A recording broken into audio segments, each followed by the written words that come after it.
to this poll.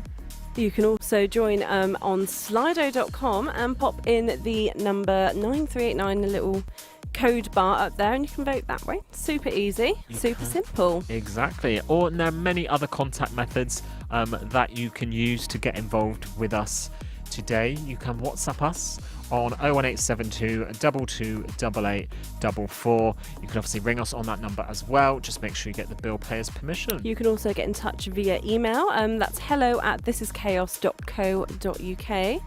You can also get in touch on social media. That is Facebook, Instagram and Twitter at Chaos TV UK. Just remember to hashtag keep it chaos. Yes, or if you want to watch us online, you can do so by going to watchchaos.tv. Click the little Mixcloud button and you can see these smiley faces on your screens, and you can leave us a comment on there as well. Yeah, just like Cheryl, Joe, Henry and Pete have this morning. Lovely, thanks for guys. Our Christmas start. Right. Shall we move on now? Yeah. Lovely. So if you are joining us on Facebook or YouTube for this week's CTEC Plus Hour, welcome. Hello. And did you know over a third of the UK workforce is aged 50 plus, and that many plan to work past the age of retirement? Yes, and at CTEC, with our Work and Health Programme and Restart Scheme, we're proud to support hundreds of people over 50 into fulfilling careers. That's why we are delighted to be supporting National Older Workers Week 2022. We want to celebrate older workers, the skills they bring, and the empowering support that we offer. From health and well-being, such as upskilling and community support, we are passionate about helping all ages feel good, valued, and ready to find inclusive employment. Joining us now from I Care, I Move are Helen and Pat to talk more about menopause support in the workplace. Hello. Hello. Hello, lovely people. Oh, it's always nice to see some friendly faces. Familiar. Yeah. Oh, well, it's lovely to hear your lovely voices too. So, thank you. Well, thank you guys for joining us today. Obviously, the topic of conversation today, we're celebrating sort of Older Workers Week. And yeah, I think we just kind of want to start off with your thoughts on this sort of themed week and just generally when we talk about age and diversity.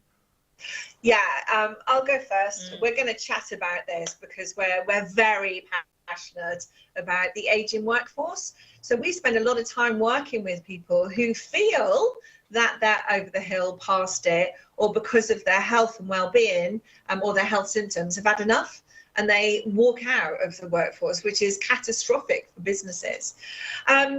So I know from a government point of view that the ageing workforce is part of the Industrial Grand Challenge, and that is really to get behind the ageing workforce and support them, because really when you talk about somebody in their 50s, 60s, 70s, all that history, experience, learning and knowledge, like, why wouldn't you tap into that and support that better? Why wouldn't you? I just don't understand it. I think gone are the days of making room for the young and upcoming, vibrant. I think there is a huge place for we went into that category.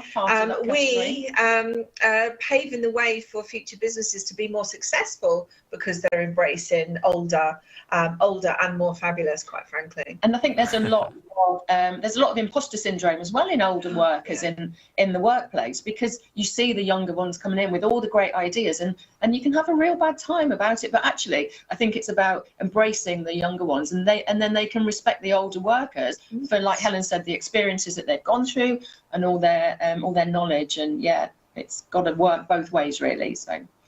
Yeah, absolutely. There's definitely a lot of benefits to employing older workers, like as you mentioned, like wealth of experience, etc. They can help in like a whole manner of ways, really, can't they? Oh, absolutely. And I think when you look at your talent pools, there is, and we're doing so well with inclusion and diversity that we have seen time and time again that we're bringing in everyone except this older market. So I think there is quite a good piece of work to be done now to really get behind recruitment and stability in businesses, and not only recruitment, but also keeping them retention of somebody who's getting older. So just put it into perspective. There's a lot going on in somebody in their 50s, 60s, 70s. There's a lot going on in their lives, and that is partly to do with, you know, where they are in their stage of life, because there might be older relatives they're caring for, there might be children, grandchildren even, and a lot of life laundry going on, not to mention their health. Exactly, like you said, and let's touch on some of those things that you say are going on sort of behind the scenes as well. I know a lot of the work you guys do is focused on women's health and the menopause. So, you know, can we talk about that and how that can affect the workforce? Yeah, sure. So we know that people just think that menopause are the hot flushes, and we talk a lot around this, but it can be lack of confidence. It can be insomnia. Chronic insomnia can affect somebody so badly, brain fog, and the insomnia can exacerbate the brain fog. So for somebody who's maybe at the top of their career or getting there, to face brain fog and insomnia and feeling fatigued, and they might have joint pain, they might be bleeding, they might have all sorts of things going on emotionally, physically, mentally, that in the workplace the colleagues and kind of the employers wouldn't necessarily recognise. So that woman has to deal with all of those and feel like they have to hide it because they don't want it to affect their employment. Yeah, it's that sensation of not being able to cope. Yeah. And we hear, I'd say that's probably the biggest I comment think now, so. that you know, it's like, what's wrong with her? She's changed. Yeah. And she is really trying to keep, you know, she's sticking plasters on all the broken parts of her, and she's trying to hold it all together without losing face, because then there becomes shame, embarrassment, you know, they feel humiliation, and there's a whole stack of really negative emotions that sit along that. And that's why I think talking about aging is such an important thing. Normalizing aging is an important thing as we move forward. So, you know, younger generations won't be so fearful of this. Yeah, and I think that you kind of said the workforce not recognising what it is, but actually the woman sometimes doesn't recognise what it is. Yeah, so absolutely. if the employers can know that, can have that training that actually this might be what's happening to that woman or the females in their workplace, then you're a step ahead really, and you can kind of have that chat with them and start thinking about reasonable adjustments and things that they might need in the workplace so that they can continue to work. Because we have seen, and we're regularly told at our meetings, that these women are leaving their employments and then getting treated and then going back or looking for another job and then can't. So, and they're losing their most valuable employees to menopause. Yeah. And other than actually, you know, just sitting down and listening and taking these things into account, what else can employers do to support these workers? Brilliant. Really good question, because this isn't about age bashing, this is age supporting. Things like sanitary towels and hygiene products in the bathrooms. Firstly, there's a cost, and also there is that issue because you've got to hide any of your sanitary items walk into the loo instead of accepting it's a natural thing. So that's at the very least that. Then there would be things like flexible working, acknowledgement. So in terms of a positive bias or a positive assumption, you can say that this woman is in her 40s, there will be a deficiency in her hormones, guaranteed. And as a result, we need to maybe modify even down to things like the chair she's sat on. And maybe the uniform she's wearing, if she is wearing a uniform, because all of those things might make her hot, might make her feel uncomfortable. She might be dealing with health issues around the pelvic floor. There's so many things that could be happening, I think, and having that normal conversation. Support groups are brilliant. And, you know, in the workplace, then we've helped people set up the support groups, the menopause support groups, so that there's somebody for them to go to. There's that specific person that has a little bit of knowledge about menopause, and that they can go to that person and say, what can I do? What do you think? How can you help me? I need help. And for some people, just that being able to be listened to, being able to talk about their symptoms and how it's affecting them at work. Because I think it's not until you start speaking to somebody and others that you recognise, don't you? Oh my word, it's not just me. No. All of those things are menopause or perimenopause, and it can be. What's the last thing we need to remember? Temperature. Yeah. Yeah. So, you can always put on layers, but you can't cool down. So, placing, windows opening, air conditioning, fans on your tables. There's so many different things you can do, but temperature is quite a big one. And then it becomes a downward spiral. You're hot and bothered. You get stressed because you're hot and bothered. Then you get even more hot and bothered. And then you're worried about your clothes. You worry about how you smell. And then you're off your game, because if you're worrying about what's going on here, you've forgotten what you're doing in front of you. So, temperature is such a big one and such an easy one to adjust in the workplace. And I think patience as well. Having that patience to recognise that actually, I'm rubbish, I forget things every day. And Helen goes, you remember I said this to you yesterday? And it was about, and I go, oh yeah, that was it. And it just takes a little bit of time. It's so true. But it's so frustrating. But if a little bit of patience. Simple things, isn't it, like that? And guys, I'm so sorry, we are running out of time, but I want to squeeze one more question in with you. What's some final advice that you can give to anyone who's maybe struggling with this? Talk about it. There are people you could talk to. Reach out to us at info@icareandmove.com. But talk, have a conversation, join some valid groups. Report your symptoms. So keep an eye on your own symptoms. There are symptom trackers out there for menopause, and the Balance app, for example, where you can keep recording your symptoms, because menopause ultimately is a deficiency in hormones. And when you're deficient, you can actually have some of those hormones put back. So have that conversation. It's really important to talk about it. You're not alone. You are supported, and if you talk about it, other people will identify what's going on, and they'll be right behind you to support you with it.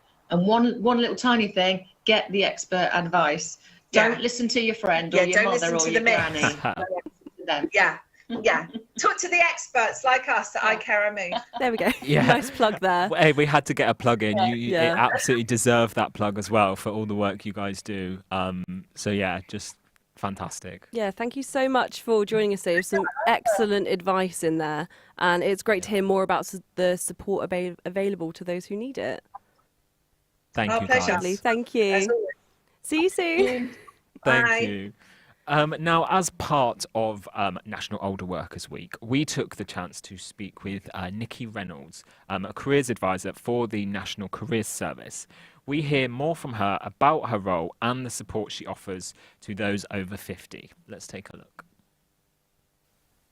This week, November 21st to the 25th, is National Older Workers Week, highlighting the importance and benefits of age diversity in the workplace. Not only is it vital employers are age gap inclusive when it comes to recruitment, but it's just as important to support older workers already employed. Today, we're speaking with Nikki Reynolds from the National Careers Service to hear more about the wonderful workshops she runs for the over 50s. Thank you so much for joining us today, Nikki. Oh, thank you so much for having me. It's all right. So firstly, could you just start off and tell us more about your role as a careers advisor for the National Careers Service? Yes, of course. So the National Career Service provides free impartial careers advice for anyone over 18, but people who are over 50 and seeking work are a key priority for us. And we help people to find vacancies, to improve their CVs and applications. We also help people prepare for interviews and find training if they need to upskill or are looking at a career change. And we also do skills assessments to help kind of identify those skills. And we do that through one-to-one face-to-face appointments or appointments over the phone. We also run workshops and we attend events like job fairs as well. Wonderful. So today we're shining a light on National Older Workers Week, as you know. So what advice would you have for those over a certain age just that are looking for a career change or potentially to get back into work? My piece of advice would just be to really stay positive and be proactive and recognize your value. It's also really important to keep up to date with your skill set and learn new skills. So that's something that we can help with. And find ways to really showcase all of that really valuable life experience that you have on your applications. You have a huge amount of life experience and work experience to draw from. And so we just want to make sure that you're shouting about that. And really think about what you're looking for from work now. Are you looking for part-time work? Maybe something more flexible, maybe something with less responsibility, or a role where you can coach and mentor others and kind of pass on your experience. That sounds wonderful. So you were talking about kind of helping people finding their skills in the beginning there. Like, could you tell me a bit more, like, kind of what that entails? Like, what would you do? Of course. So we have something called a skills health check on our National Career Service website, which is a really useful tool for kind of identifying your strengths, your weaknesses, sectors that you might be really suited to based on your experience, your motivations and your interests. So we would sit with somebody and talk through their previous life experiences, their work experiences, things that they enjoyed, things that they felt they were really strong at, and what kinds of things they're looking for now. And we'd kind of explore different types of job roles that might be interesting to them and use that skills assessment to explore job profiles on our website. Wonderful. And talking about anyone that's looking for a career change, what are some of the resources that you'd recommend? Of course. So, well, first of all, I'd recommend our National Career Service website. As I said, we've got all sorts of job profiles on there, the skills assessment, but there are also lots of guides to help you find work, guides on how to write a CV, a cover letter, how to prepare for interviews, how to do a job application, how to search for vacancies. So I would recommend using that. There is also a website called No Desire to Retire.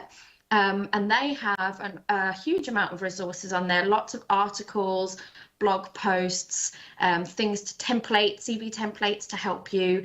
And there's also a function on there where you can upload your CV, and they work specifically with employers who are seeking people with more experience. They also have ways that you can improve your IT skills, which sometimes is a barrier or a perceived barrier for people who are older looking for work. Age UK is another really fantastic resource. They have, again, lots and lots of advice on seeking work when you are more experienced. And then I might recommend something like Alison or Vision to Learn. They're really, really good websites that offer all sorts of free training that you can use to upskill if you have gaps in your skill set. That sounds wonderful. Sound like really, really useful resources and websites that people can go to, because a lot of things may have changed since someone was first stepping onto the job market, say 20, 25 years ago, to where they are now. Yes. in terms of like CVs and all things like that. Absolutely, yeah. So I mentioned it briefly at the beginning, but I understand you run weekly workshops for people over 50. Could you just talk me through that, please? Yeah, of course. So the workshops really are about building people's confidence and breaking down some of those perceived barriers. So we focus on things like employability skills, so how to write an up-to-date, really strong CV that you can tailor to a specific job. We talk about preparing for interviews, the kind of questions that employers are asking now at interview. We look at the labour market, the kind of transferable skills that employers are most often seeking, and how to identify those transferable skills in your previous employment and showcase them on your applications. And we also talk about widening your job search. So using things like social media, LinkedIn, those kinds of things to job search, because they are much more used these days by employers, and sometimes people find that they're not that comfortable with using social media these days. So we do a bit on that. And we identify any training needs that you might have and signpost to good providers that can help you kind of fill those gaps. Wonderful. What would you say are the benefits to these workshops for the participants that come in? The feedback that we've had is that people just feel much more confident and motivated to move forward, and they have a clearer idea of some really simple next steps that they can take, ways to break down what can sometimes feel quite overwhelming when you're re-entering the job market, particularly after a long break in your career, or if you're looking for a change. Sometimes confidence can be low, and that kind of huge amount of information is kind of difficult to digest. So I think people find it really helpful in breaking that down into manageable steps, and having somebody on hand that can kind of hold their hand through the process a little bit. Absolutely. Have you had quite a big uptake in this? How long has it been running for? Yeah, we've been running the workshops weekly since around end of August, September, and we do have a really good level of attendance and really good engagement with all of our customers. So yeah, it seems to be really benefiting a lot of people. Wonderful. That's really great to hear. So what would you say to employers when it comes to age diversity? Because I know a lot of employers may be a bit more hesitant to employ someone that's above the age of 50. Like, what would you say to them? I guess I would say that you really can't emphasize enough how important diversity is in a workplace.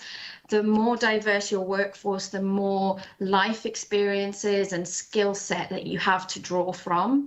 And from my own experience, the colleagues that I've worked with who have more experience and are older have been the people that have really influenced me the most, and been able to impart knowledge and improve my performance and mentor and coach me. So I think they have a huge amount of value to give, and it's really important that we recognise that.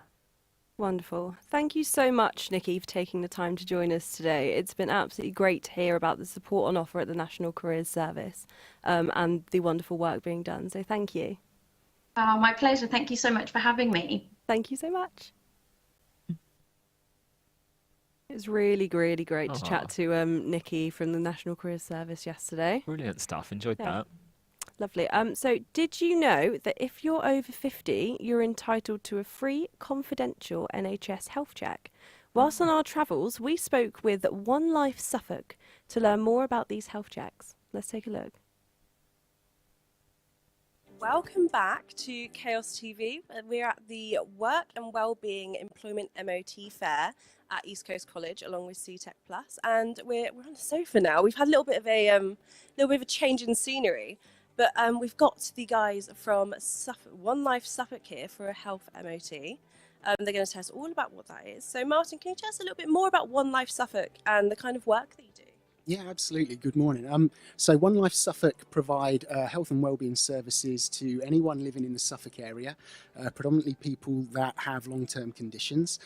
We target deprived areas, and we offer services like weight management, physical activity, obviously our NHS Health Reach programme, stop smoking services, and children and families' health and wellbeing. Lovely, that sounds amazing. Jennifer, can you tell us a little bit more about the NHS health check that you're going to do? So the NHS Health Check, as you've already said, is for people between 40 and 74 that have no pre-existing cardiovascular disease. And it looks at your lifestyle factors, it looks at your blood pressure, cholesterol, your risk of developing diabetes, and then all the information gets sent to your GP, and we can also make referrals and signpost you to organisations. And it's all about identifying risk and helping you to reduce those risks. That sounds amazing. So thankfully they've not asked me to do a health check live on TV. However, we do have a very willing volunteer with us, and that's Lauren. Welcome. Thank you so much for offering your services to us. I think they're offered. So Lauren, how would you describe your lifestyle? Yeah, my lifestyle's really active. So apart from working full time, I play football outside of work as well, which is 2 to 3 times a week. So apart from that and the gym, very active lifestyle so far. Yeah, way more active than me. So kind of what kind of things do you do to keep you feeling like good and healthy and like pepped up? I think it's really eating well, making sure I go to the gym quite often, spending time outdoors, like I said, with football, time with friends, so things like that really. That's wonderful. I believe we're going to be doing a blood pressure test on you. I feel like if we'd like to start that one now, Okay. start the health MOT. So how long does it usually take to do these kind of tests? It takes round about 25 to 30 minutes, and Okay. it's once every 5 years. Yeah. We'll get started with that one. So I believe we're doing a blood pressure test and a ECG, I believe, is what we were talking about. So how important are these things to kind of get done, Martin? Really important, because we all need to maintain our health, keep on top of our own well-being. Quite often conditions can creep up on people, specifically off the back of the pandemic, where people haven't had access to health professionals. So having regular checks like this is really, really important to making sure that you're fit and healthy for life. Wonderful. We starting on that one. I'm assuming it's going. I think I could hear it. This is when we end up getting an interesting score out of it. Lovely. So that's just going on. So this doesn't take long at all. Quick, easy, simple to do. How would you book one of these? So you can either go onto our website, which is onelifesuffolk.co.uk, and sign on there on the online booking form, or you can phone our number, which is 01473 718 193, and you can book a health check that way as well. Wonderful, and they're completely free as well. They're completely free. Wonderful. So you don't have any reason not to do it, do you? Absolutely not. And as you get older, as you hit 40 and then onwards, it's a good idea to have a little MOT. Midlife MOT is what we call it. Age itself is a risk factor, so it's a good idea to make sure there's no other risk factors compounding. Yeah, that I as love well. that you call it an MOT as well. Just getting a little checkup. So the blood pressure was really good, really good. So that's Yay! perfect. Would you like me to do the little ECG? Yeah, we'll go for the ECG as well, because heart health is really, really important, especially as you kind of like progress in your life, get older. I'll just show you what I need you to do. Yeah. If you could just tell us what Lauren's doing there. I know you're it's a lot of multitasking. I know. So we call it a little ECG because it is. It's basically looking at the rhythm of the heart. So we can all take our own pulse, which should be between 60 and 80 beats a minute.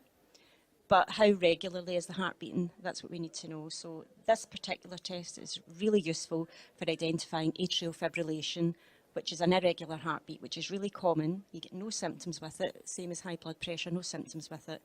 But if you have it, you're 5 times more likely to suffer strokes. Oh, wow. So it's a good idea to have this checked at the time of the health check, and then we can make referrals to your GP if we discover it. Yeah.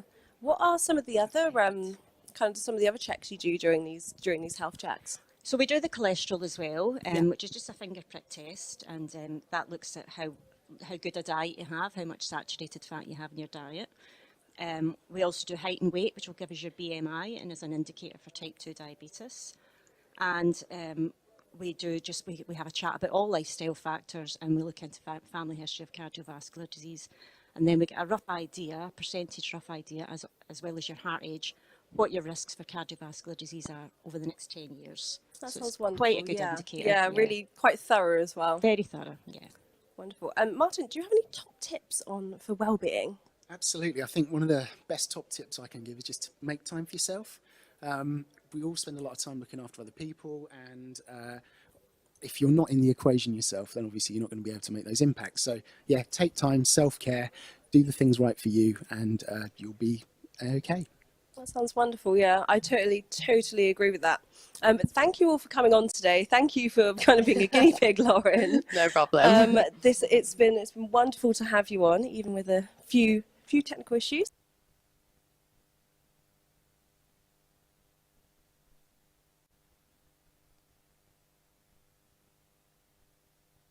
It was really great Nice. to speak to One Life Suffolk. That Yeah. was when we were over in Lowestoft a few months ago. But I learned so much during that as well. It's a really important message, isn't it? Just having those health checks. So really good stuff there. Yeah. Yeah. If you were unable to join us this morning, Mandy from Working Wise joined us to talk more about National Older Workers Week. Here's what she had to say. This week, November 21st to 25th, is National Older Workers Week, highlighting the importance and benefits of age diversity in the workplace. Not only is it vital employers are age inclusive when it comes to recruitment, but it's just as important to support older workers already employed. Today, we're speaking with Mandy Garner from Working Wise to hear more about National Older Workers Week and how we can encourage age diversity. Thank you so much for joining us today, Mandy. Hi, nice to be here.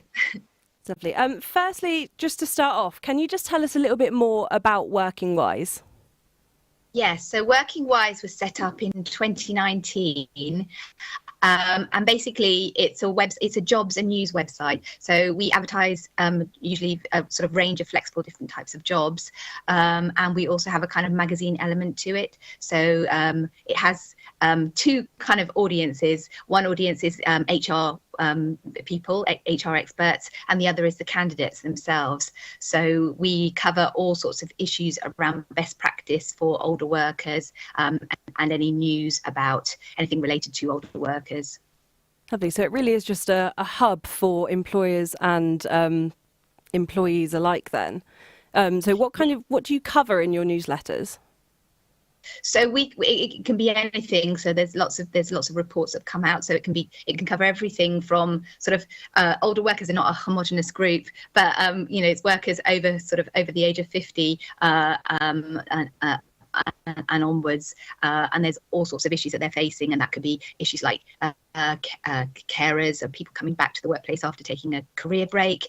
It can be retirement type issues. It can be flexible working. It can be any of those kind of issues that come up. Pensions comes up quite a lot, and at the moment there's a lot about economic inactivity because there's been a large rise in the number of older workers who have become economically inactive since the pandemic.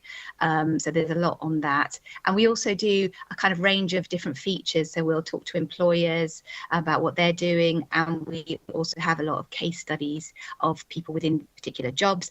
But we have a series called Working Lives, which particularly aims to sort of subvert, I guess, sort of negative stereotypes about older workers. For example, the idea that older people can't learn new things. And so what we do is we just talk to people about their working lives and just show how many changes people have had to adapt to over the last decades, and how kind of resourceful people are.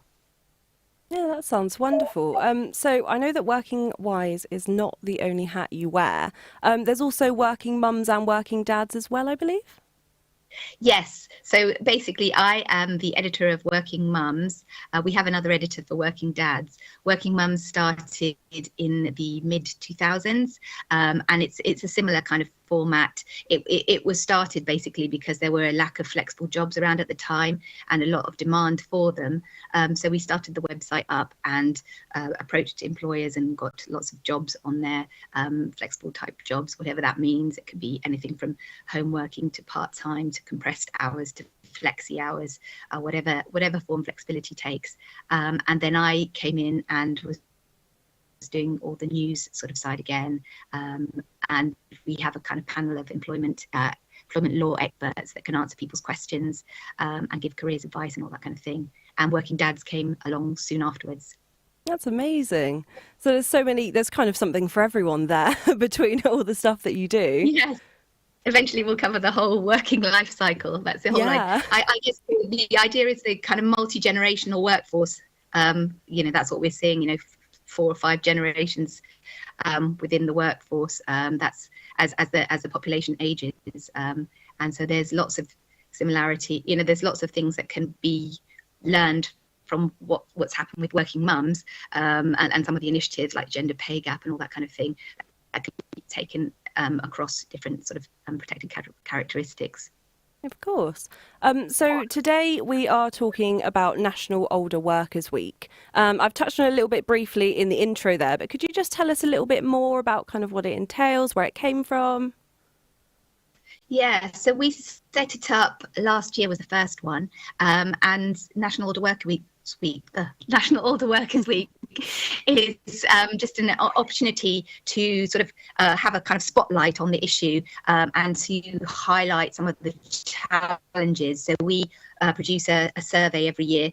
So one of the looks at the data from the survey. It's quite in depth. There's loads and loads of questions there that we ask people, and that's from the candidate's point of view. So we want to see what's happening from their sort of side, and then we have a session that is looking at what employers are doing, what some of the more progressive employers are doing, and that's kind of meant to give people ideas and inspiration about what they could do and take away. And then we have a candidate session, which is giving advice, straight. People can ask questions and get answers from careers advisors and experts about things like CVs and how to pitch your CV, particularly things like career breaks. That's a real big issue for people, and interview techniques and all that kind of thing. Things have changed in the last few years. Everything's changing all the time. Yeah, so it's quite good to kind of upskill, I guess, the older generation, because things have changed so much from when they were potentially like my age and applying for jobs. You can do video interviews now and all sorts of stuff. So it's really good that you're trying to give them the resources. Yeah, because you can do not just videos, but you can do kind of asynchronous video. You can do a video of yourself speaking. Sometimes you have to do that for an interview, and then you can send it whenever you're able to do it, and it's just sort of getting people up to speed on what the best tips are for doing those things. Absolutely. What would you say are some of the benefits when it comes to employing older workers? There's obviously they've got like a wealth of experience, sometimes like their whole lives, but like what else is there? Yeah, I mean, the wealth of experience is shouldn't be sort of underestimated. It's having seen different scenarios over time, having resilience, having developed sort of resilience over the years, because you've had, a lot of the people I speak to, for example, for the Working Lives series, they've been through various sort of restructuring exercises and all sorts of things. There's been so much change in the last 20, 30 years, and they've developed a kind of resilience and an ability. They've often seen some sort of similar types of scenarios coming up in the past, and they're sort of well equipped to work on to take those kind of challenges on.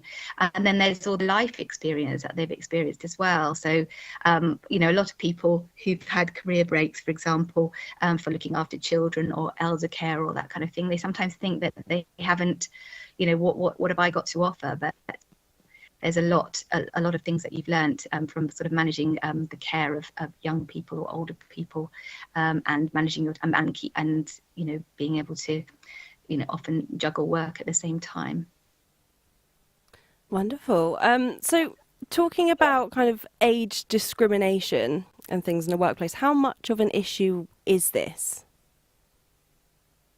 Yeah, I mean, age discrimination is actually, I think there was a recent report which said age discrimination was one of the top forms of discrimination claims that have been in the last year or so. So age discrimination can affect both younger people as well as older people, so it's worth bearing that in mind too. But I think also because there's growing awareness of issues around age discrimination for older workers, I think there's been an interest in this. So yes, a lot of the discrimination that takes place is quite kind of under the radar kind of stuff. It's not necessarily really blatant stuff. So it's the kind of thing that we see in terms of people feeling that like the interview panel, that they're just not, they glaze over. The kind of questions that are asked are aimed at younger people. The recruitment process, a lot of people find the recruitment process really difficult, and they feel, so I think in our survey, I'm just trying to look at the figures, we had 56% felt that they had experienced ageism in the recruitment process, often in the application process, and a lot of them have adjusted their CVs as a result. So they try to disguise their age as a result, because they feel that they're not getting interviews, and if they get interviews, they're not getting the job, even though they have a lot of experience, and it's because of their age. So that's really telling that so many people are feeling that they have to do that. Thank you so much to Mandy there from Working Wise. If you want to catch the full interview, you can find this and all of today's interviews on our YouTube. Yes, and we just want to say a big thank you as well to all our guests in this last hour. Nikki from the National Careers Service, and of course Helen and Pat from iCare iMove. If you'd like to get in touch with the National Careers Service, you can call their advisor line on 0800 100 300 or head to nationalcareers.service.gov.uk. And of course, if you want to contact us here at Chaos, we can signpost you as well to all the right departments. You can WhatsApp us on 01872 228844. You can also get in touch via email, hello@thisischaos.co.uk. You can also get in touch on social media. That's at Chaos TV UK on Facebook, Instagram and Twitter. Yes, or you can get in contact via Mixcloud. Just go to watchchaos.tv, click the Mixcloud button and leave us a comment and we can pass all your details on. Yeah. Brilliant. Yeah, that brings us to the end of our CTech Plus hour. If you're joining us on Facebook or YouTube and want to stay tuned, head over to watchchaos.tv. Brilliant stuff. Well, what a nice hour that was. It was. It was really nice to learn all about the different things because I guess because we're younger. Yes. We're both in our 20s and I don't really think about things like that because I don't have to. I'm not an employer and I'm obviously not of that age yet. So I don't kind of think about the different challenges that people face